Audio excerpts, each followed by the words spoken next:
Good morning. There we are.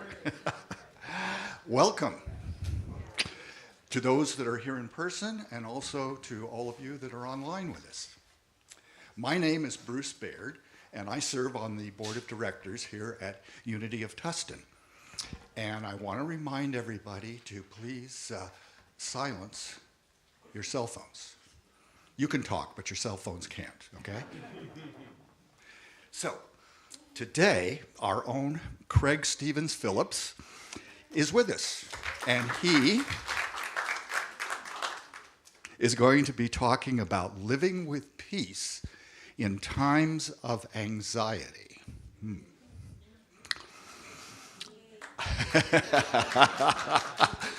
We all need some help there. Our musical guest is Donovan Raitt. And Donovan is with us once again. He's been with us before, and we welcome him back.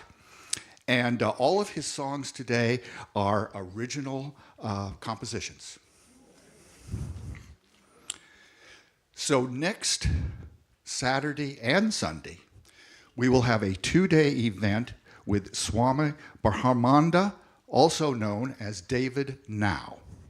And he will bring us the cumulative teachings from his Christian upbringing, his years with Baba Muktananda in India, his years teaching here at UoT, and finally, the most recent 5 years that he spent in India teaching. So the sanctuary event begins at 10 a.m., this is Saturday, and goes until 4 p.m. That's for Saturday. Next Sunday, he is going to be giving the talk here at the 11 a.m. service, and then he's going to host a workshop from 1 to 4. So tickets are available, and this is a great opportunity to go deep in meditation, in spiritual practices, and in chanting and mantras. So tickets are available in our open door, and also you can get them online at Eventbrite. So we also, this is important, mark your calendars, because the UoT's Got Talent event is coming up on August 10th. And you think, gee, that's a long way out. No, it's just around the corner. And there's a sign-up sheet at the welcome table. So we ask for everyone to please consider sharing your talents with the community at this very fun event, okay? So this is the third Sunday of the month. And this is when the board member, that's going to be me, presents the board update. So I wanted to share that we are making progress on the preschool, but it is slow. And we're in the process of reapproving plans, working out the details with our prospective tenant, and making sure that the lease is worded just right. The plan is to have a binding lease agreement signed this coming week. Yay, we're on our way. There will then be modifications to the space and the process of receiving the necessary approvals before we're actually collecting monthly rent. But it's on its way. Now, when it comes to finances, one of the board's values is transparency. And you do have a report, I believe it's on the back page of your program this morning. As you can see in the bulletin, for the first half of the year, we have spent $39.5 thousand more than we've taken in revenue. Yeah, but wait, there's good news too. This compares to our annual budget of a negative $33,800. Now, for total revenue, we are on track at 6 months because compared to our budget for 2025, what we anticipated or where we would be at the half-year mark. And that is a 49.3% number. So that's close. To date, though, expenses, as you can see, are 310,600 or thereabouts, and this is actually 53% of what we anticipated, or 3% more than where we thought we would be. Remember that our budget was a best guess at the first of the year, and we feel fortunate to be as close as we are at the half-year point. Now, the good news is that we have a net gain on investments and dividends of just under $20,000 at the 6-month mark. This brings us to a net income of a negative 19,800. Of course, this is dependent upon the stock market, and at this point, we don't know what might happen there. So this negative net income is perhaps scary to some of us, and miracles do come our way. Last month, I spoke about offering income being down $26,000 from our budget anticipation, and suggested that, gee, if we all contributed $5 more a week, that we would be able to generate almost another $20,000 in revenue. Well, this month, which is after the closing date of the report and the numbers that you're seeing in the bulletin, a newer member of our community, inspired by what we offer and what we were doing here at Unity of Tustin, gave us a $20,000 charitable foundation grant.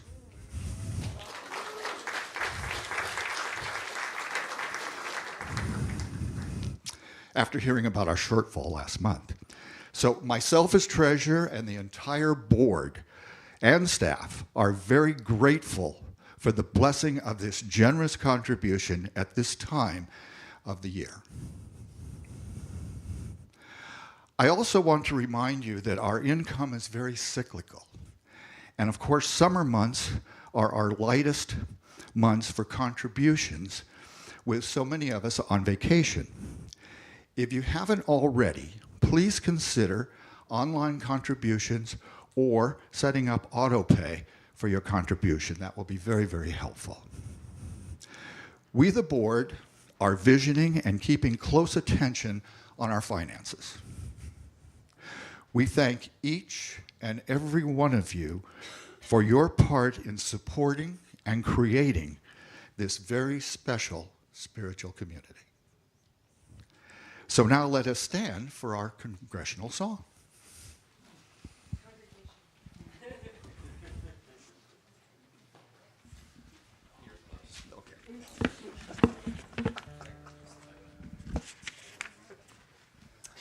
Good morning, everyone. For anybody that grew up Catholic, they will remember some of these words. So Dona Nobis Pacem means grant us peace. And we all need peace. So this is in keeping with Craig's talk.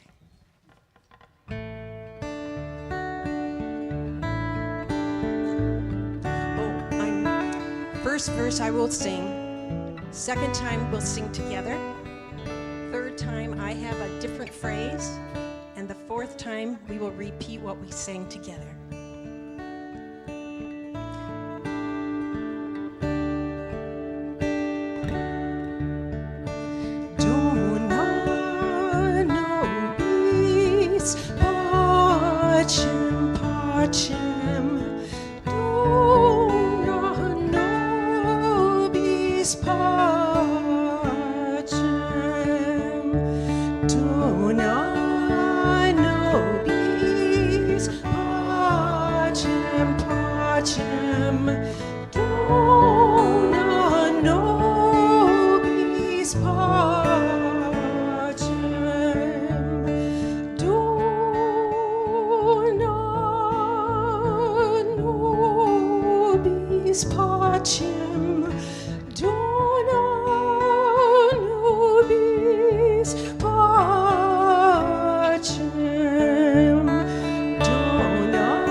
guess that's my turn.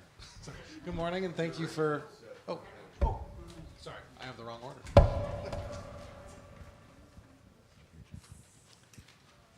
Good morning. I'm Jack Ragland, and I'm a prayer chaplain here at Unity. It is my great honor and privilege today to open the service by first lighting the Christ candle, then saying the daily word.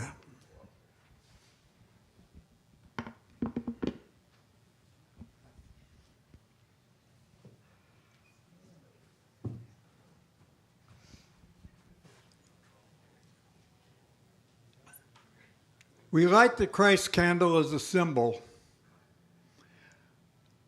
of that Christ Spirit indwelling in each and every one of us, shining forth through us into the world, guiding and guarding us and all of creation, blessing all of creation with that love that is God.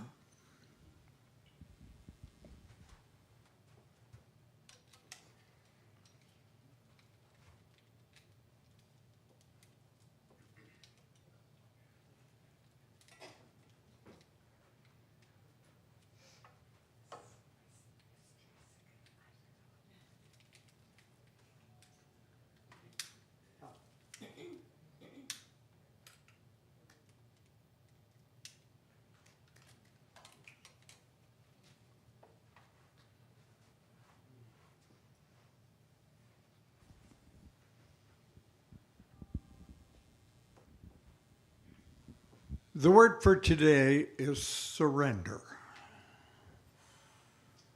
The affirmation, spiritual surrender is my path to peace.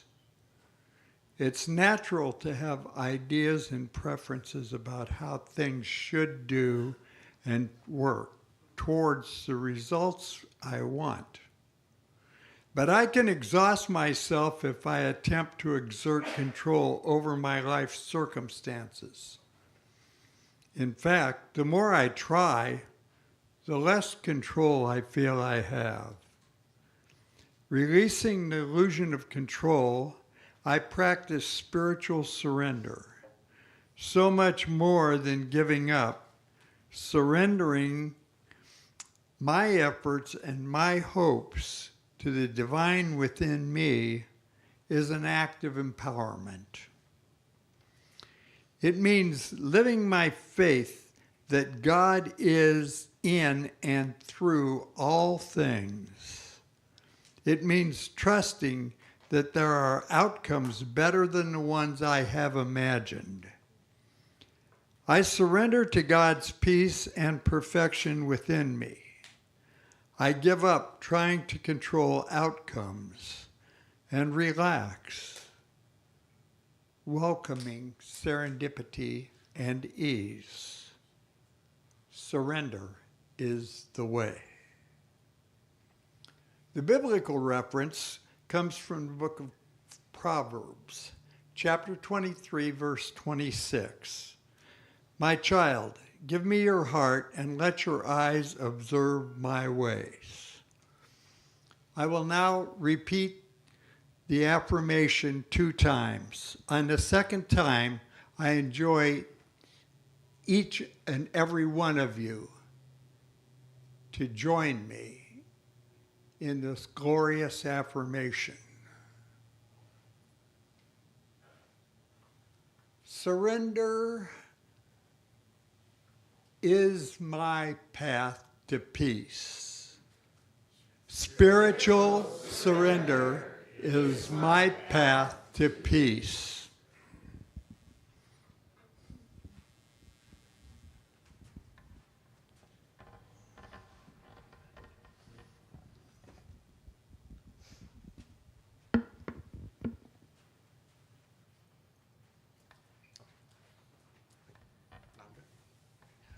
Good morning. Sorry for the false start there earlier. I had the wrong song order. It's great to be back with you guys. Thank you so much for having me back.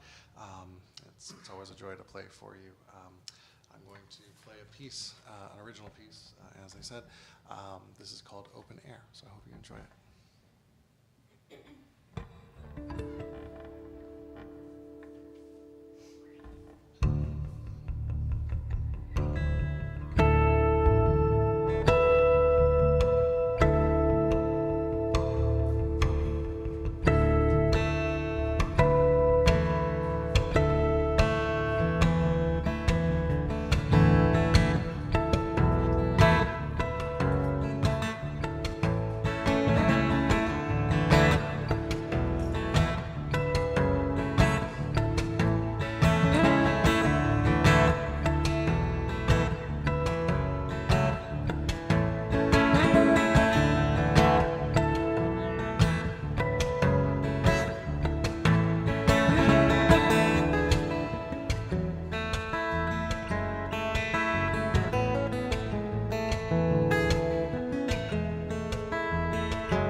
Let's take a breath together.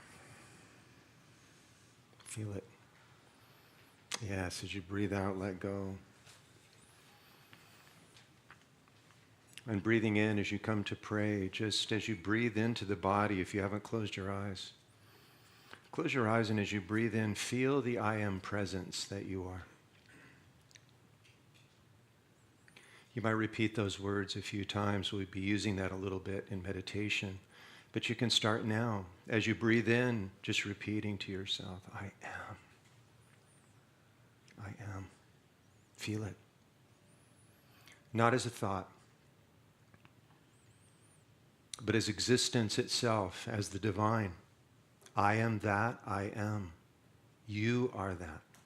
Feel it. And let each breath that you take this morning remind you of this truth. I am. I am not the mind. I am not this body. I am immortal, blissful awareness. Existence, consciousness, and bliss. Feel it. On one breath.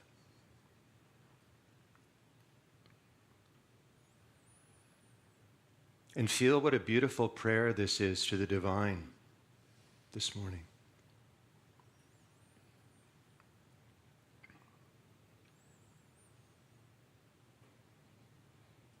And I invite anyone that wishes, you can bring your hand up. Your right palm is good over your heart. You can fold your hands in a prayer position.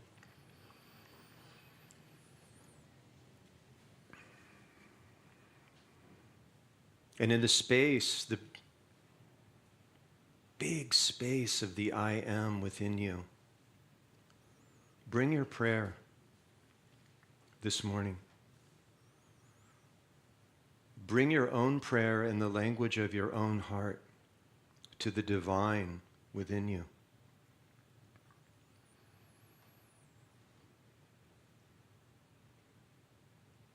If there's something that you need, something that you want to cultivate more of in yourself, perhaps since we're speaking about peace this morning, maybe peace. Get a sense of being on your knees in your heart to God or the Tao, whatever you call the divine. Shiva, whatever it is. Petition that presence for what you need. And know that you are heard. Of course you are. What is listening to that prayer inside you? What hears it and knows it? Only God.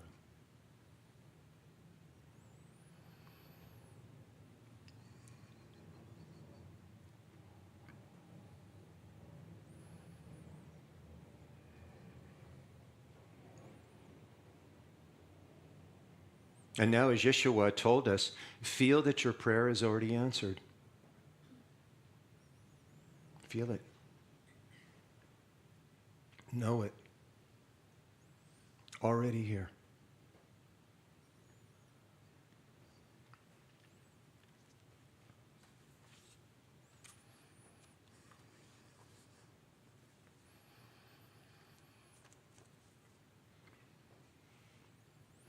And let's listen to these words from the great poetess Sita.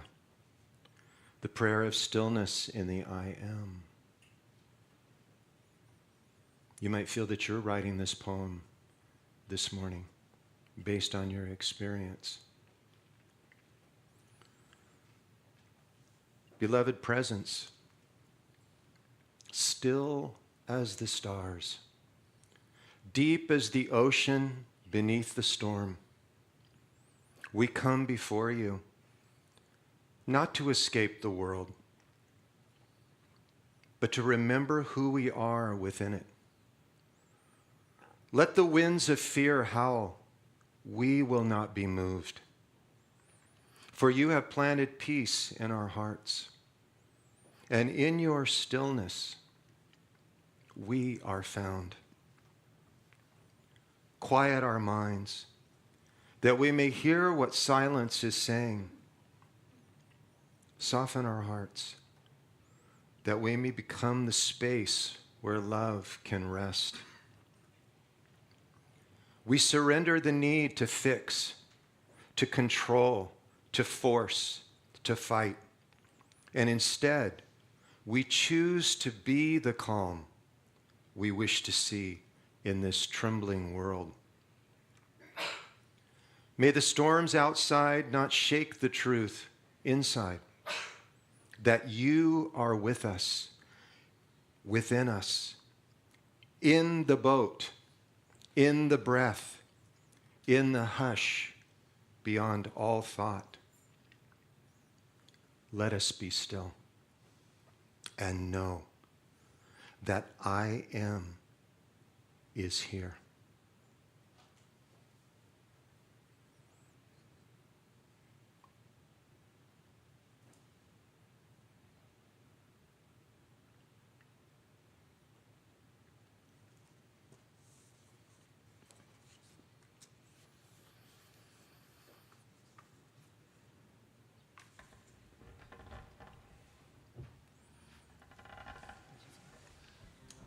This next song is called Pursuing the Horizon.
Just feel that.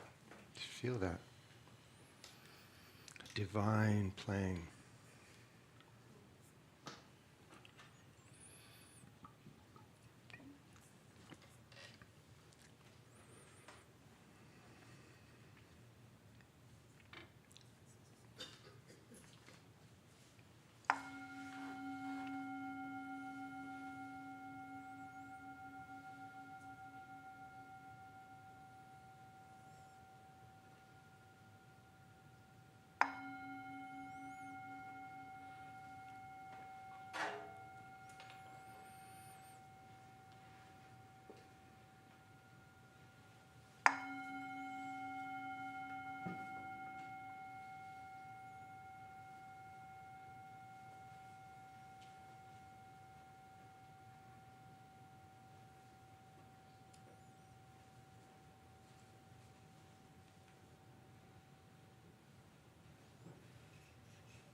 As we come to meditation this morning,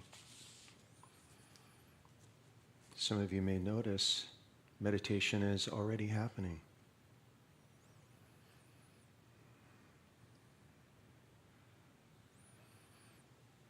As your awareness begins to rest here, right here in the moment, the eternal moment. The mud settles, as Lao Tzu says, and the water becomes clear.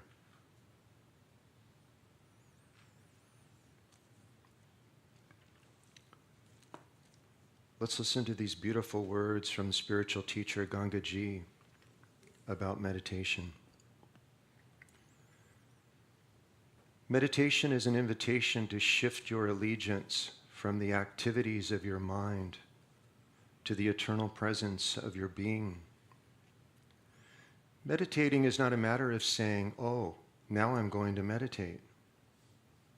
It is, just for a moment, retreating from the need to do anything and instead just be. When you are willing to stop looking for something in thought, you find everything in silence.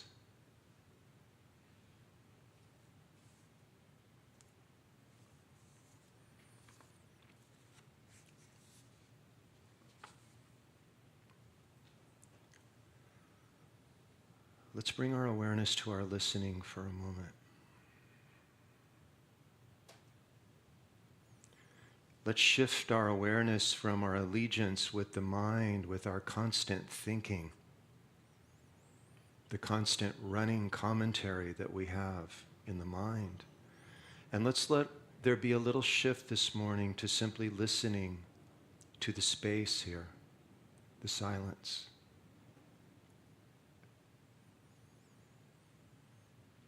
The stillness. Just listen.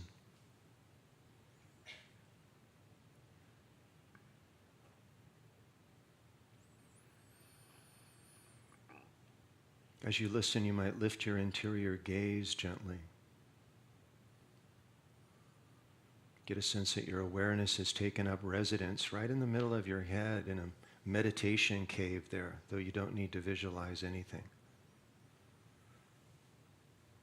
And let your interior gaze get a sense of looking out through your forehead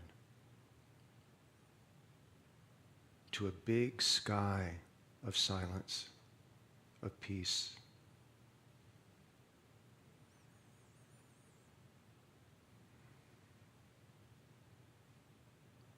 And listen.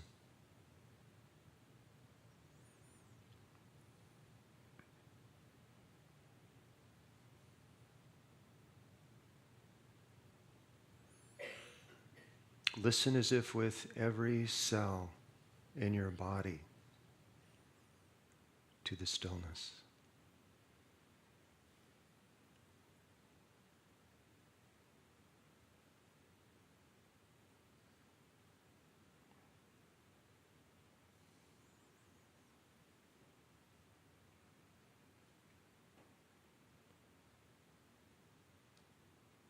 lay your body down to this silence this morning.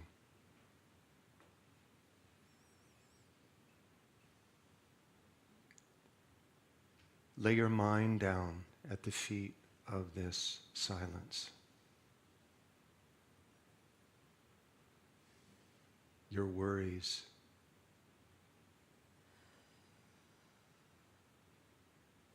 your anxiety, your fear,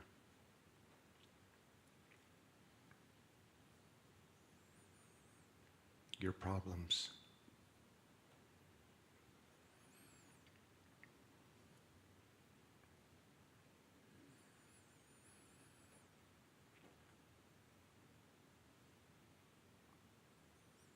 And get a sense that the silence is speaking to you.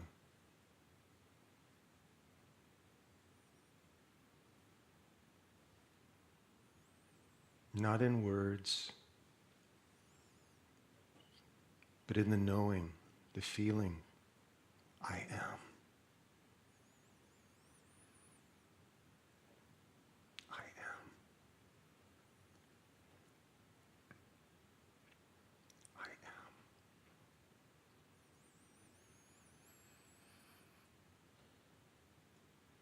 As the breath flows into the body, feel it flow as the great I am, the reminder.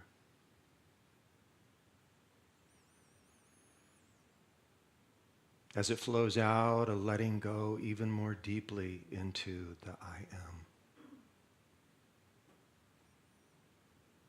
The truth of who you are.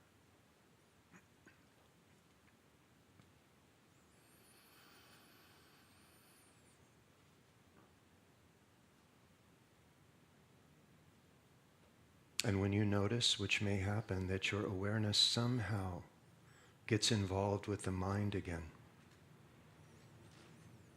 suddenly lost in thinking, this is not a problem. This is good news.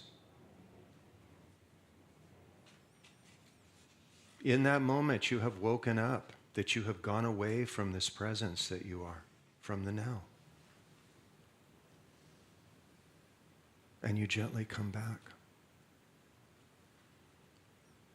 You notice that its arms are wide open to you again. Come home. Into the breath.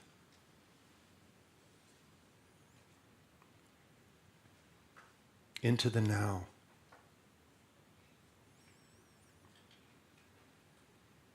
Into this knowing. I am.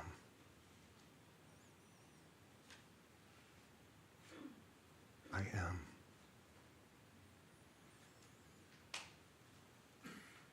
I am.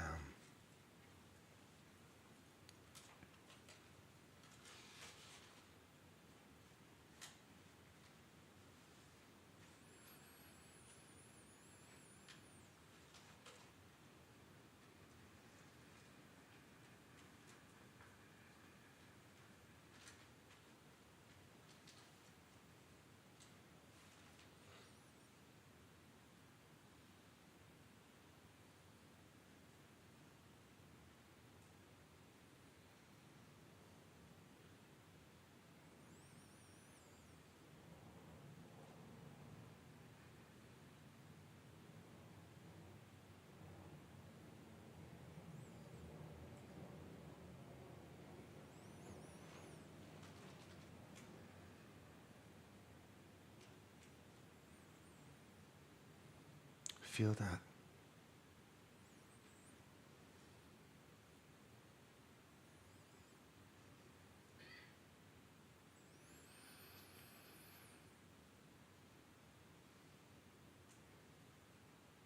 In this divine silence, all prayers are answered.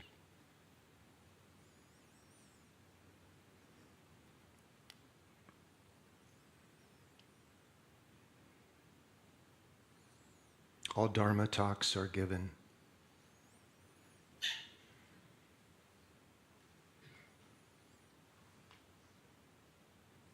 Everything dissolves.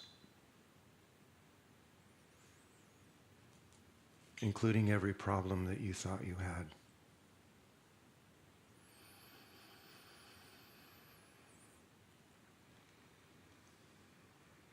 And with one mindful breath, you can enter this again and again and again and again.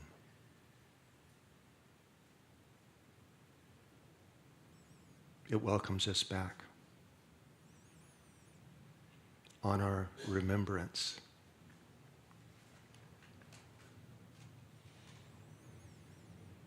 And where else but now will this be known?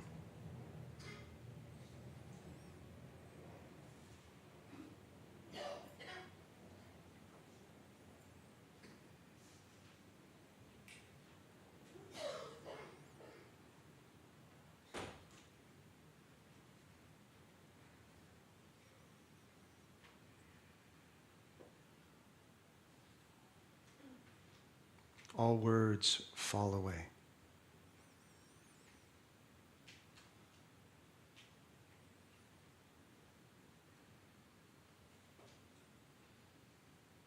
And all that is left is you.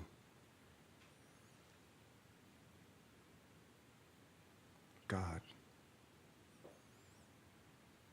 Now.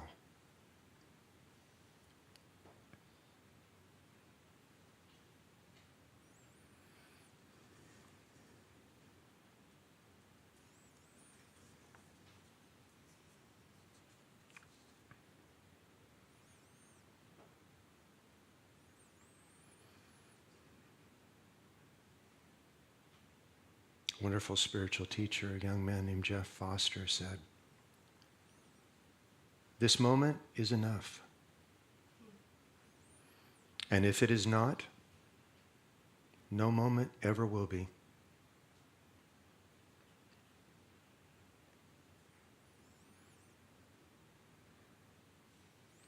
The present moment is never the problem.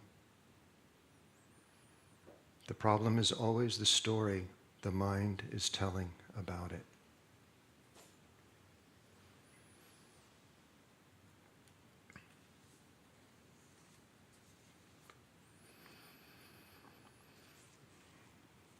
As I always do when I'm here, I invite everybody to stay with this as I say a few words.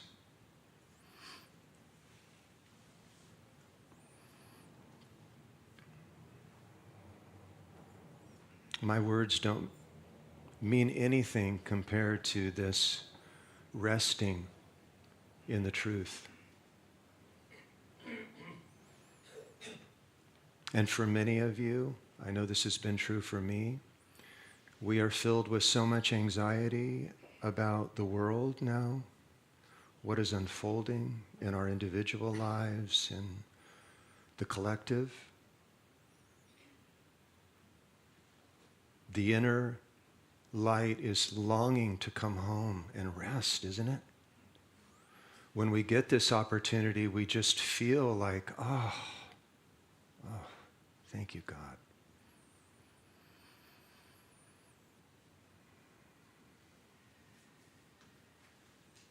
So stay with this. One of the things that has come to me very, very powerfully in recent weeks is that we can get very, very good at being still, because really that's a practice. This is what unfolds in meditation. This ability to be still and know. And many of you are meditating regularly, and so this can become very, very second nature. You sit down, you dive deep. Many of you did this when you came in here today with John Claude or here now. The real practice, especially in the times that we're living in, these times of high anxiety, this time of challenge for humanity, is to stay with this practice moment to moment.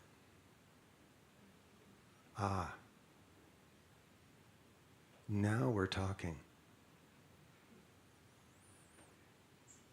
Especially those times when you get into situations that are challenging for you. and you can feel your peace slipping away because you've watched the news, or you've had an argument with a friend, or someone said something to you that rubs up against you and you don't buy it. It seems like the world gives us opportunity after opportunity to look at ourselves in the mirror and see where we are living in non-peace. As we heard in this quote, and all spiritual teachers have said, it's really not the outer circumstances that are causing this anxiety right now. It looks like it. Many people are predisposed to being fearful, to being filled with anxiety. It's what we're used to. We don't know what to do without it. It's why people have an allergy to sitting still and meditating. This may sound provocative. It's because you don't really want peace. If you did, you'd be sitting every day. That's a fact. I see some of you shaking your heads. It's good to acknowledge the truth, isn't it? Yes. You want something else. And so what the world's offering us now, the diet you're being given, is anxiety and fear, worry. Because indeed, there's an acknowledgement. Things are shaking now in the world, aren't they? You know, when I used to talk about this some time ago, a lot of my students would come up to me and say, yeah, but you know, it's always been this way. Oh, I think all of you know that this is not true anymore. Right. Every piece of the pie is shaking, right? And there have been brave spiritual teachers in recent years that are speaking about this. That these foundations that we've depended on are literally crumbling before our eyes, aren't they? And this can bring about a great fear. What will this mean for me if the government collapses tomorrow, or there's nuclear war, or let alone that my child does something I don't want them to? What do we do with that? The times that we're living in now are calling us to let go. This need to control the outer world is futile, isn't it? Most of you know that. Yet we can still find ourselves trying to control the uncontrollable. This flow of life. It's like getting into the middle of a raging river and putting your hands up and saying, stop. And then there you go down the river, right? Yeah. You're knocked over and you're a mile down before you know it. You crawl to the edge of the shore and you get out and you go, oh my God, what is going on, right? I don't want to get back in that river. That river is life. You can't avoid it. This flow is called the Tao. Sometimes it rages like it's doing now, and there's a reason it's doing this if you look. I'll speak about that in the moment. So if I forget, let me know. But we tend to, as we'll hear in a Hopi saying soon, we want to cling to the shore, to the old ways, even though we know the old ways are not working. They're not. Or else things wouldn't be crumbling now. As I've said many times before, what humanity is facing is not a crisis of materialism or lack. It's a spiritual crisis.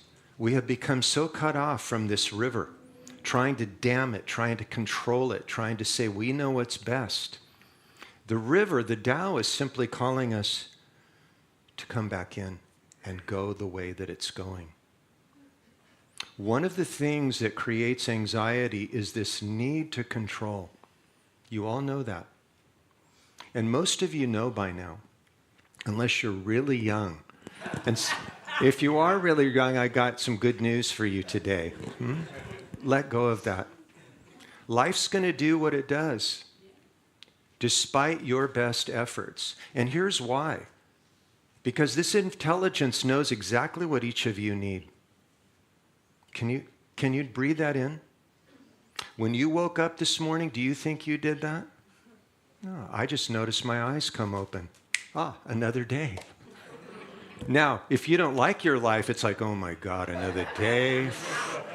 I think I'll go put on the news and really go into despair over what I'm facing. And then you get dragged down again.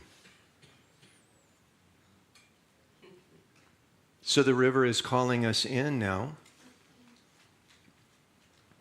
And to move with the flow, to let go of this illusion of control. You might do that as a practice this week. Stop trying to control. You'll be surprised when you start noticing this, how much you do it. Like with people, you'll say little things because you want to get a reaction, or you want them to move a certain way. You write that email, even though as you're writing it, you go, oh, this is going to stir up some stuff. Right? Trying to control people. When we don't even have any control over our own thoughts. Let's be honest. Do we? No, we don't. So the Tao is calling us now, and it's about one thing.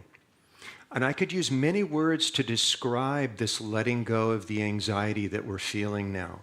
Surrender was a good one. We heard in the Daily Word about surrender. A lot of people have a lot of trouble with that word. It's not putting up the white flag to life and letting it roll over you like in the river, I said, and it washes over you until you drown. It's aligning yourself with this great intelligence that's living you anyway because it knows what's best. Life becomes effortless. In Taoism, this is called Wu Wei. I've done Dharma talks on this one topic. And we go with this great river because we know it's going to take us exactly where we need to go. Just like when you got up today, somehow you ended up here with me. Now, some of you might be sitting there going, oh, it's maybe staying home and having a little breakfast. And I don't know if this is the topic I wanted to hear about today. But here's what I feel. And every time that I talk about this, and let me tell you, if you come to the meditation during the week or you're here with me on Sunday, you read my blogs, whatever it is, this is all I'm talking about now. Because there's nothing else going on. And most of you know that. This that's moving in the world, you know this. It's that moment, right? Like God has a megaphone saying, wake up. You are running out of time. And I don't mean that literally like it's all going to come down tomorrow, but as I've said, who knows really, right? Without any control, the next moment is never given. What will you do with this precious moment? As the Buddha asked us. Will you use this precious human birth to awaken to who you are? Because I tell you, if you know who you are, there's no anxiety. There's only freedom. There's only the perspective that everything that is happening right now is happening for your highest good. I don't assume a lot, but I do assume one thing. I was born and put on this earth to wake up to who I am. Amen. To the birthright of who I am, which is, as Yeshua said, ye are gods. You are that divine flame. Do you know it? Do you know it? And if you don't, if you're honest, what is keeping you from that now? In the time that we live in, all the sages of all the great religions and spiritual paths in the past have told us this particular time will be very, very difficult, but it will be good for one thing. Will be very easy. Can you guess what it is? Waking up. If you're not awake and waking up, you might do some why? What am I waiting for? Some of you have been on the spiritual paths for decades, and we're still getting triggered by the old stuff. There's no time for it anymore. So if we assume that we are here to awaken and that the Tao or God is creating everything for that purpose, boy, are we living in good times. Aren't we? We're not being delivered everything we want. And the things that we have, they're slipping away, aren't they? Or we're worried about holding on to them. There's anxiety, trying to hold on to what is bound to change. You've noticed that? Everything changes, doesn't it? Everything. You can hold on for a while. For a while. Sometimes we have to have it ripped out of our hands, don't we? It will. Everything will go. And in the end, the only thing that will be left is you and God. And those two are one. Do you know it? Do you know it? In that there is peace. Yeshua told us this, the Buddha told it, all of them. Come into who you are. Do the practices that take you within, not without. Once we go within, this out here will align with what is within. Isn't it true? If you wander around and you're confused and fearful, guess what's going to show up? More of it. More of it to get your attention. It's almost like God says, have you had enough? Come home. I'm right here. I'm right here. Take a breath. Breathe. As Thich Nhat Hanh says, there is the kingdom of heaven. Now, now, now, now. Right? If we want to know how this looks in action with a great spiritual teacher, we can look at the example that Krishnamurti gave us. One of my very, very favorite teachings. I hear Diane laughing over here because she's heard me read this probably a couple times already at meditation during the week. There's a core of teachings that I keep coming back to again and again and again. Because as Meher Baba, the great avatar of silence, he was silent for 44 years, but his teaching was so loud. They asked him, why have you gone silent? It's because he said, all the avatars and great ones have given you all the words you need. And still, humanity does not hear. You do not hear. So I will teach in silence. That silence that we all entered today in meditation. Some of you, I'm seeing, are still with that silence, though I'm speaking and speaking passionately. You can stay with it. That's the practice. Stay with it. Stay with it. So that we're not blown over by the winds, the vicissitudes of life, which are happening so much now. It's like a hurricane every day, no matter how calm the wind is, right? So we have a great example of the way this moves in a great one in the example of Krishnamurti. I've told this story before, but it's been years. I think the last time I mentioned this teaching was during the pandemic, and we were out in the garden every week. It was beautiful out there, but I really love being in here too, right? I love that this is a sanctuary, sanctuary of peace, sanctuary of knowing, a sanctuary of coming home to who you are, right here. So toward the end of his life, Krishnamurti, many of you know who he is. Some of you that don't, think of Eckhart Tolle as an Indian from India. He really was that prototype. Krishnamurti, during his time, he was very dapper. He was recognized as the great second coming, which he eventually rejected.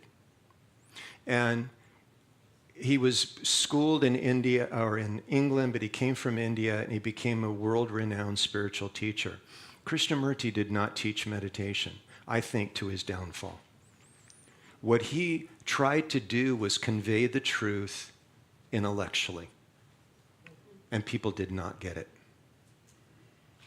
Like they just didn't get it because there was no silence. Krishnamurti would point to silence, but then there would be no silence. There would be more words. Do you see what I mean? It was hard to get a hold of his teaching. I think Eckhart Tolle is a much more effective teacher in that vein now. But anyway, the story goes that Krishnamurti was toward the end of his life, and he was doing a lot of teaching out in Ojai, where his presence is still very much felt. And toward the end of his life, he was lamenting the fact that nobody had woken up to his message. You know that frustration we feel from Yeshua sometimes with the disciples? Like, you thick-headed people, do you not hear what I'm saying to you in these these parables still? Well, here we are 2,000 years later, and there's still a mystery around his teaching, isn't it? So there was Krishnamurti, like many teachers, frustrated by the fact that no one was hearing the meaning of what he was trying to point to. So one day he's out, and by the way, somebody sent me this. I think I had mentioned this. This talk is on YouTube. You have to listen to it to find this quote that I'm going to give you. But this is what he said. He was given the talk under this beautiful tree, and suddenly he said, "Do you want to know my secret?"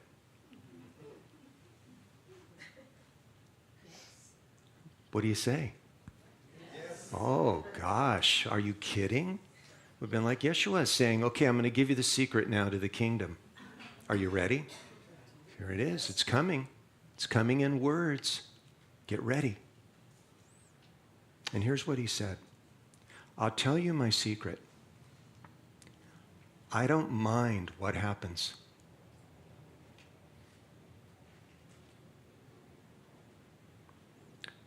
That is the essence of inner freedom. It is a timeless spiritual truth. Release attachment to outcomes, and deep inside yourself, you'll feel good no matter what. Try it on this morning as a practice.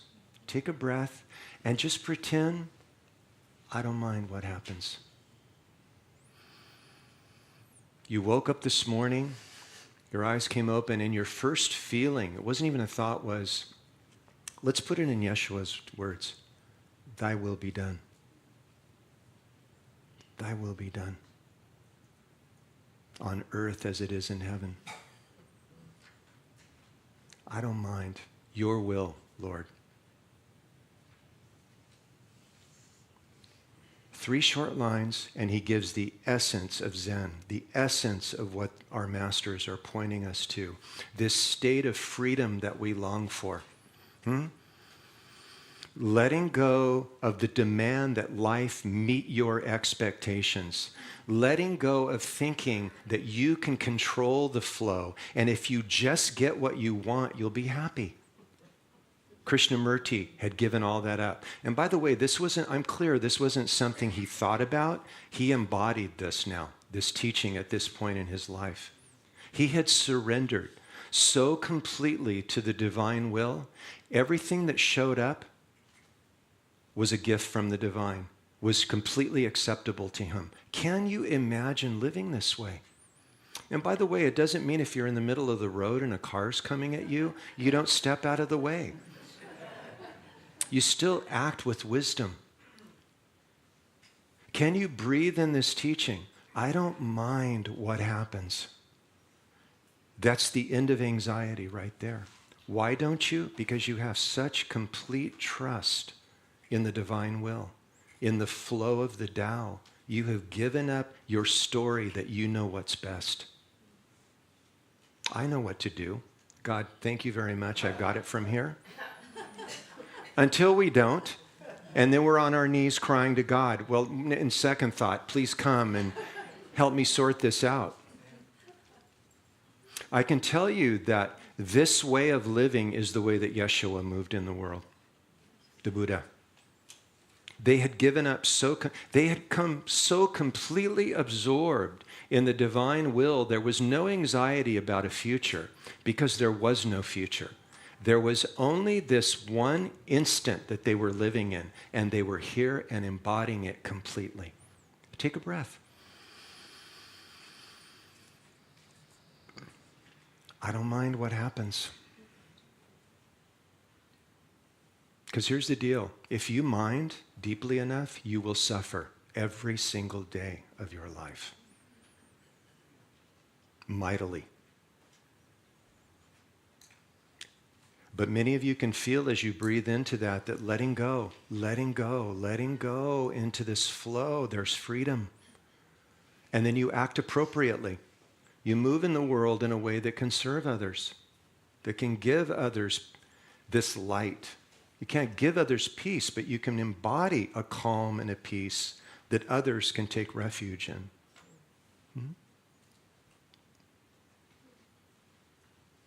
I'll read it one more time. I'll tell you my secret. I don't mind what happens. This is the essence of inner freedom. It is a timeless spiritual truth. Release attachment to outcomes. And boy, aren't we attached to our outcomes? Isn't it true? There's anxiety right there. I don't know about you, but things rarely go the way I want them to. But more and more, I don't care. I recognize that whatever comes is for my benefit. What's it teaching me? How is it waking me up? How is it helping me to let go so that I can be free? So that I can trust the divine will and breathe into it. And notice that it always goes the way it's going to go, regardless of how tightly I hang on to it. It is a timeless spiritual truth. Release attachment to outcomes, and deep inside yourself, you'll feel good no matter what.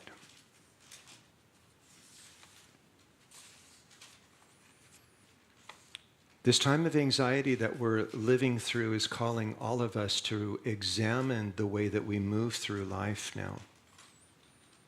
The level to which we are willing to lay down our burden, our sense of control, and come into peace. This is all there really is to do, because the outer world is going to go the way it goes. And this doesn't mean we shouldn't have our opinions. As I said a couple months ago, go out and march if you want to march. Do whatever you want to do. But be very, very aware of what your inner state is like when you go do those things. If we're not moving from a place of peace right now, and harmony and love, we're not contributing to the world at all.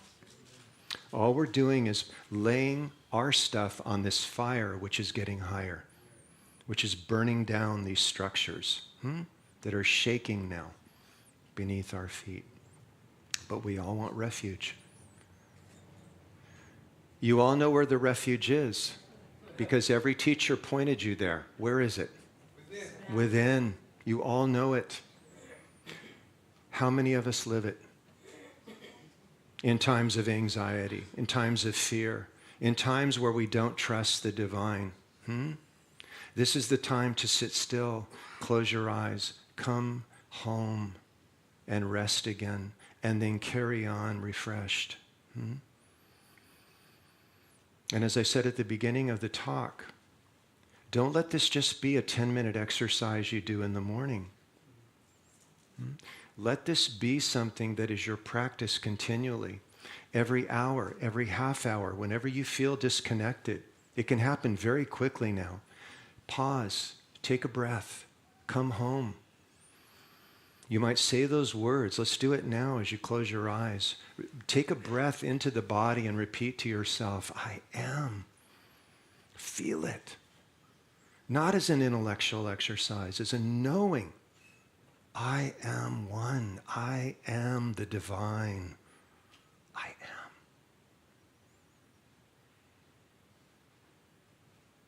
If you do that regularly for a week, your life will transform. Your life will transform. Yes, do your sitting every day. Make time for God in that way. And then remember God as you move through the world each day.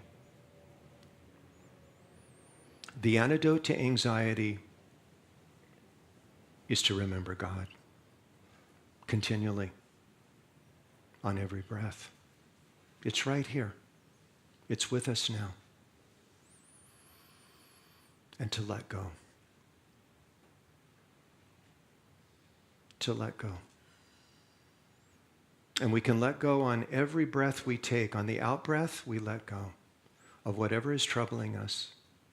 Yeshua told his apostles, and the Buddha was the same way, will worry add one day to your life? Not one. But when you remember your divine birthright, you will know that peace. As Yeshua said, you will know yourself and it will set you free.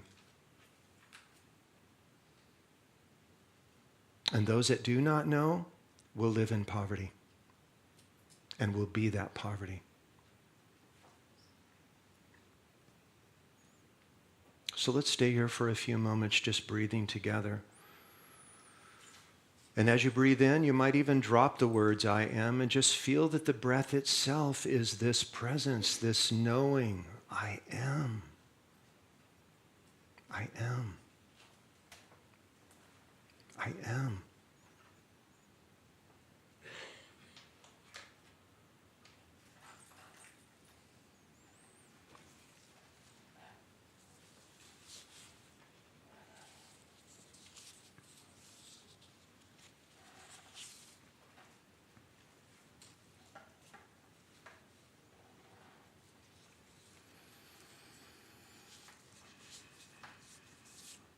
And let's listen to these words as we come towards the end of this time together. Again from the great sage Meher Baba, this great teacher of silence. He said, inscribe these words in your heart. Nothing is real but God. Nothing matters but love for God.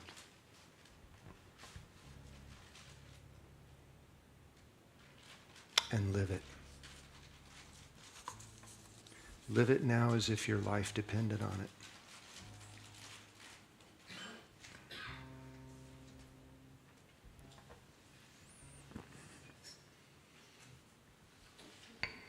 Thank you, Craig, for just a powerful talk and beautiful meditation. My name is Jeff Penny.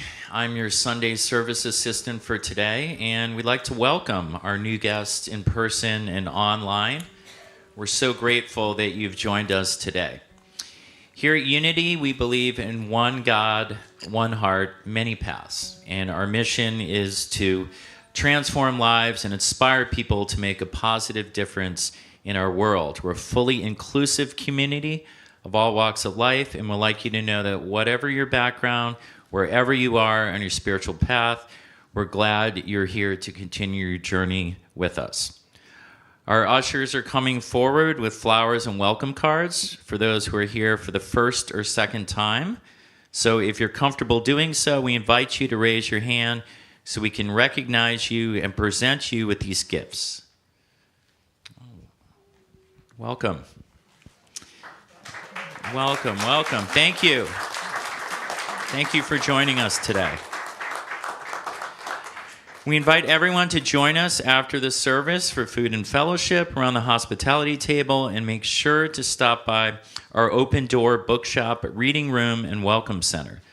Also, as always, we have our Reiki practitioners wearing green ribbons and our prayer chaplains wearing white ribbons, who will be at the entrance to the meditation gardens ready to offer prayer and healing support. All prayers are confidential. They love to pray with you. In addition, at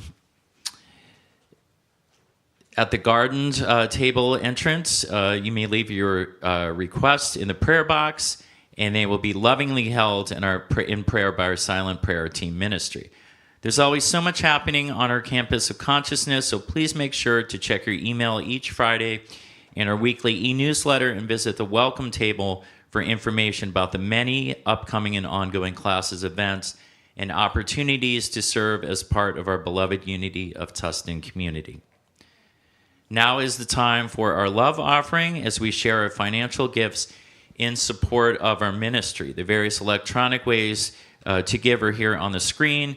We also pass the offering bags to receive in-person donations in whatever form that you choose to give. We invite you to briefly hold your hand over the offering bag as it passes along, taking that moment to connect with the spirit of giving. We're grateful for your faith and generosity. And now Craig will share an offering message and blessing.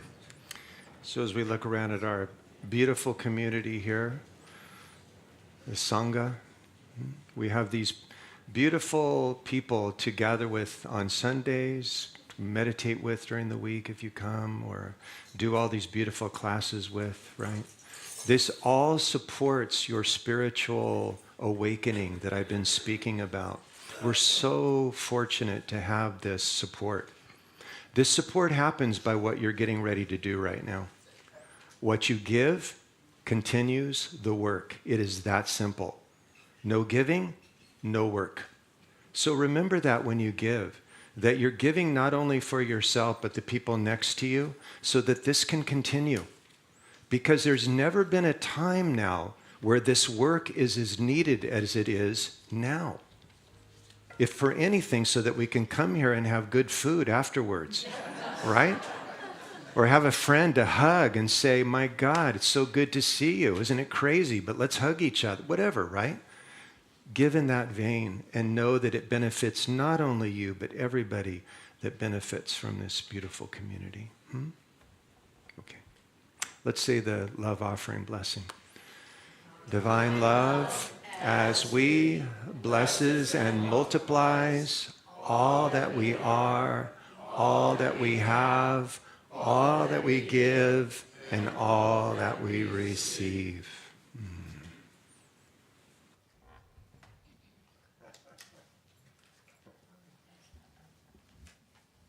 Thank you again for having me. This song is called Catalyst.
Thank you, Donovan, for all your beautiful music today. Amazing.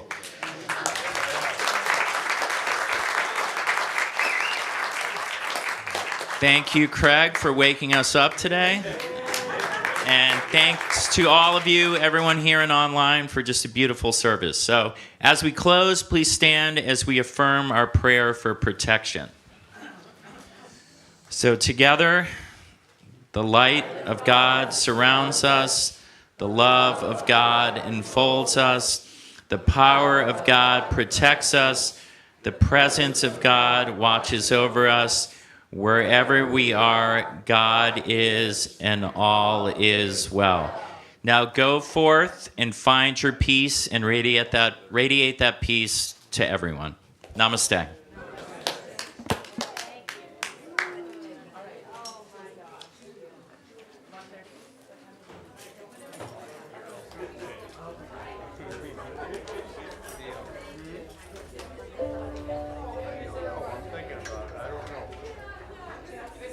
Last time I went, I asked for half a portion, and they gave it to me. A lot better off. Hey,